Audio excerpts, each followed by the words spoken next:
Hello and welcome to Brodual. This time we have a great mod by the name of Immersive Interiors. The mod's based upon the author's Oblivion mod of the same name, and it's an ambitious project that aims to replace the generic, always dark interiors of city buildings. It replaces them with dynamic areas that reflect the outdoor lighting, weather and sound. As you can probably imagine, adding something like this isn't as easy as pressing a button for each of the buildings, but instead is a rigorous testing and tweaking process to ensure each interior fits its environment. The author plans to update the mod in parts, with each part consisting of half a city. And so far, half of Whiterun is completed and included in the current version of the mod.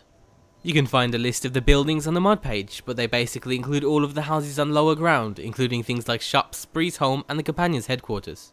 So as we switch from the inside of the Bannered Mare without the mod to with the mod, you can clearly see the difference it makes on a sunny morning. The natural light is let in through the windows, which are now transparent in every affected building.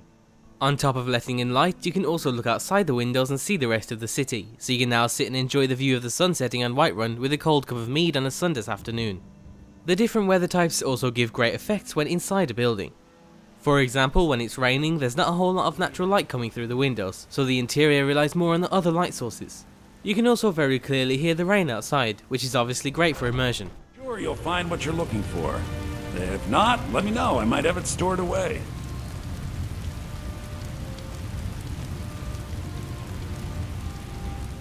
Another feature that's great for immersion is that when the time passes by, the weather changes, and in turn, so does the lighting. So if you spend a little while inside Bree's home, you'll be able to see the weather change, which also works great alongside sleeping because you'll notice an immediate difference after you wake up. You can also customize the mod by heading into the mod menu. So far you can change a couple of things, including whether or not you'd like to hear the rain sounds, and whether the local map also shows the extra exterior area.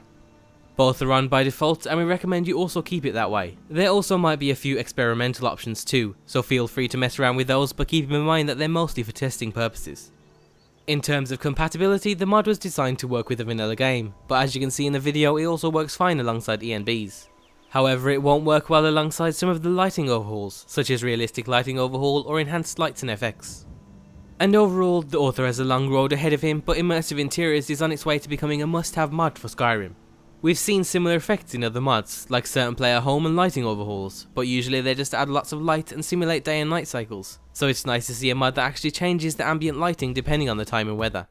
And that's the end of today's spotlight. As always, be sure to leave an endorsement if you enjoy an author's mod, and thanks for watching.